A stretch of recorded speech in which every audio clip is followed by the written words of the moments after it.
It was hot at Aunt Margaret's funeral. Being in church had been tiring, but this was worse. Lindsay Walters had to stand in the hot sun, sweating in the ugly, black, too heavy dress her parents had made her wear, while the minister prayed on and on. The bunches of flowers draped across the coffin had wilted. Lindsay almost giggled as she thought of Aunt Margaret in her coffin turning golden brown like a big biscuit in a toaster oven. Lindsay was angry because she should be at Missy's, helping her best friend get ready for a party. Except for her mother and father and two brothers, there were only a few dried-up men and ladies from the old folks' home. And they got to sit on folding chairs, Lindsay thought, while we have to stand. A cell phone rang. Lindsay knew from the stupid Yankee Doodle Went to Town tune that it was her father's. He went red in the face. At least she knew enough to turn hers off so it wouldn't ring in church or at the cemetery. Her father pulled his phone out of its carrying case, shut off the signal, but glanced at the caller's phone number. He made a face and glanced at his watch. Then he put the phone back in its case and looked across at the minister. Happily, Lindsay saw that the Reverend was just about done. As soon as the final prayers were said and the minister was patting her mother's hand, Lindsay ducked behind a tree, took out her own cell phone, and dialed Missy's number. It was busy. Probably her friend was making plans with Noelle or Candace for their party. She made a face at the phone, turned, and bumped into her father, who was talking into his phone. He shooed her back to her mother while he kept talking. Like my calls aren't that important, Lindsay thought sourly. Her mother introduced her to some boring old ladies. She had to nod and look sad as they yacked about her aunt, while her mother and brothers talked to the minister. When her father returned, Lindsay asked, "Can we go now?" "I just have to make one more call," her father said. He moved off to where they couldn't overhear him. When the last old lady and the minister had gone, Lindsay begged her mother to please, please, please make Daddy get off the phone so we can go. "Stop whining," her mother said, but she waved impatiently at Lindsay's father. "Show some respect," she ordered Lindsay's brothers, who were trying to trip each other in one of their weird games.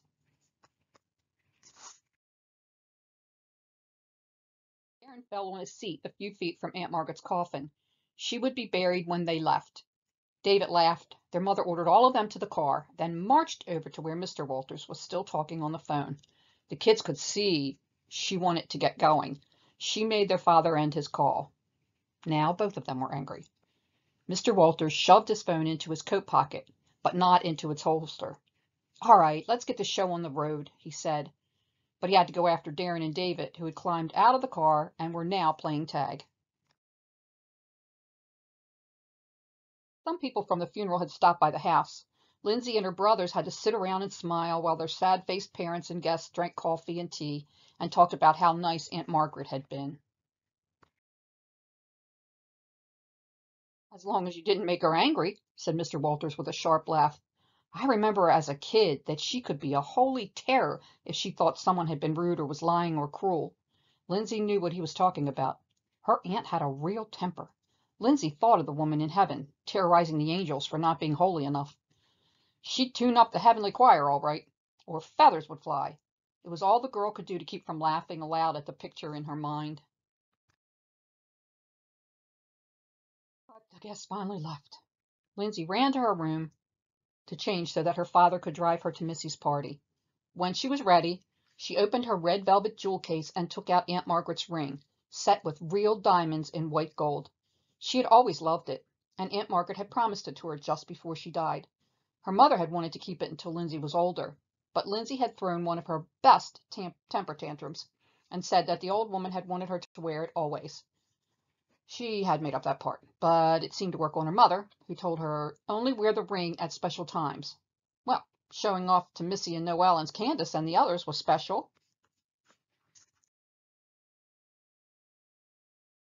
Her cell phone, which was beside the jewel box, rang. There was some strange crackling, then a lot of whispering, sounding like a crowd. Finally, a voice so tired and dry and old that it was hard to tell if it was a man or a woman said, "Lindsay, darling, this is Aunt Margaret." "Right, nice try, Missy. Guys, see you in a few minutes." Lindsay hung up and put her phone in her party bag. Slipping the ring in her jeans pocket so her parents wouldn't see it, she rushed down the steps 2 at a time. "Where's Dad? He's supposed to drive me to Missy's." "He's out in the car looking for his cell phone," her mother said. "It fell out of his pocket." Sighing at the hopelessness of all grown-ups, Lindsay helped her father search the car, but the phone was gone. He was in a bad mood. She was glad she was spending the night at Missy's after the party. Aunt Margaret's ring helped make up for arriving late. All the girls at Missy's were jealous of the real diamonds on Lindsay's finger. She forgot about the phone joke. "I hated to go to that smelly old folks' home," Lindsay told them. "I just pretended I wanted to go because I wanted this ring. But Aunt Margaret thought I was nice, so she left me her ring when she died last week." Her cell phone rang. She grabbed her purse from beside the couch and answered it. Lots more static, more whispers, and then that same dried-up voice saying, "Lindsay, this is Aunt Margaret. I must talk to you." Clearly, it was not her friends trying to trick her. That meant it had to be Darren and David. She covered the mouthpiece and whispered, "It's my creepy brothers pretending to be my aunt's ghost." The others rolled their eyes, knowing what jerks younger brothers could be. "Is it really you, Aunt Margaret?" asked Lindsay, trying to sound little girl scared, playing along with the game. "Yes, I just wanted to hear your sweet voice again." How corny could they get, Lindsay wondered. "You were always my favorite. You loved me best." Lindsay held up the ring and wiggled her fingers as she talked. "Well, it was really your ring I loved." The other girls put their hands over their mouths and giggled. "I hated going to that place where you stayed, and I hated it when you kissed me because your breath always smelled like sour milk or tuna fish. And all that stuff you told me about when you were young was as boring as my jerks of brothers talking about football scores. So thanks for the ring, and goodbye, Aunt Margaret." Lindsay disconnected the phone. She punched star 69 to see where her brothers were calling from. The readout was her father's cell phone number. "They're using my dad's phone that he was looking for. They're never supposed to touch it. They must have found it in the car. I'm going to see that they get so busted for this when I get home." When the party ended and the other girls left after dinner, Missy's parents said they were going to visit neighbors. They left the number where they could be reached, even though Missy reminded them that she and Lindsay often stayed home alone. As soon as they were gone, the girls went upstairs to Missy's room to call their friends and talk about boys and clothes and MPTV. Lying at opposite ends of Missy's bed, they chatted into their cell phones.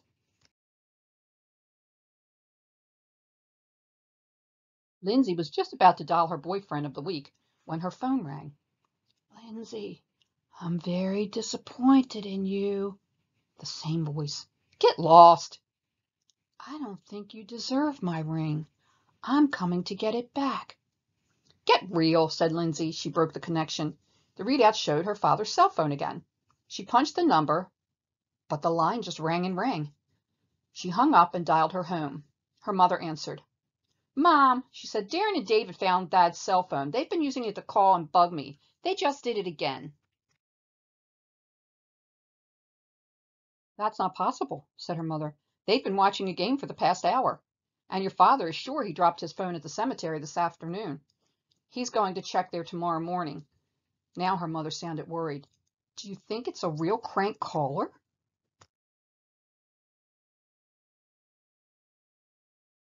"The readout shows Dad's cell phone numbers," Lindsay explained, but there was a burst of static and the phone went dead. Missy looked up as her phone went dead too. The lights in the house flickered, dimmed, and then went out. "Blackout," said Missy. All the other houses in the neighborhood were dark. "I don't think that would shut off our phones," said Lindsay. "Well, it did," said Missy. "Anyhow, I was bored with what Nicole was telling me. And this is cool. We can tell ghost stories." "I don't want to," said Lindsay, wishing she were home and not spending the night in a lightless house. The cut-off conversation with her mother had worried her more than she liked to admit. But Missy Spokes would be home soon, she decided. "Chicken!" her friend teased. There was a knocking downstairs at the front door. It had an odd, echoing sound to it. Thunk, thunk, thunk. Missy got up to answer it. "Don't!" cried Lindsay. She couldn't say why she was frightened, but in truth she was suddenly feeling scared. You are so stupid, said Missy. My folks forgot their keys or something. Probably the doorbell doesn't work like the phones don't. Please don't go. Stay here if you're so scared, said Missy, shaking her head. What a wuss. She left. A moment later, Lindsay heard her running down the stairs 2 at a time. Lindsay closed the bedroom door and locked it. She heard the front door open and slam a moment later. She thought she heard a soft sound, like something heavy being dropped. Then quiet. She listened harder, hoping to hear the sound of familiar voices. But there was only silence. Her cell phone rang. She snatched it up, hoping it was her mother calling back. Lindsay, I've come for my ring, you unhappy child. I'm at the foot of the stairs, right now. Let's play that game I played when you were a little girl. The one your father told me not to play because it frightened you so. But you loved it. You loved being scared. Don't you like being scared anymore? Missy, are you playing a trick on me? This isn't funny. But Missy's phone was still on the bed where she had left it. 1 step 2.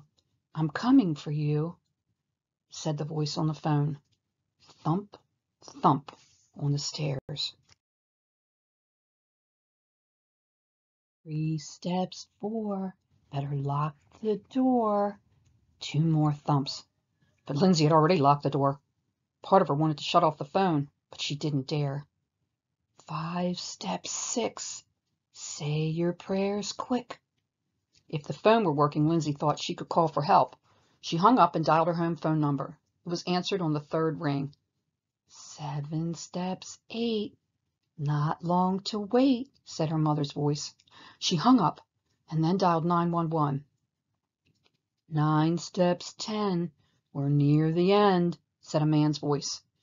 She hung up and threw the phone onto the bed beside Missy's. 11, 12, and 1 step more. Too late for you. I'm at the door.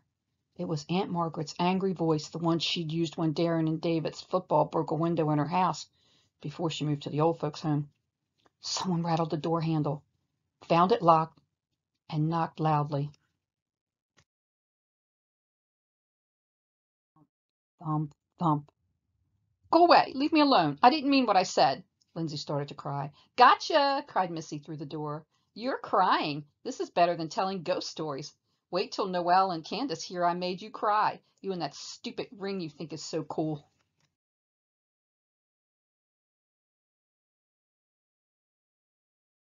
Angry at how she'd been mocked and tricked, Lindsay wiped away her tears and yanked open the door. I never want to talk to you again, she yelled. But it wasn't Missy holding Lindsay's father's phone in a muddy hand as the lights came on. The end.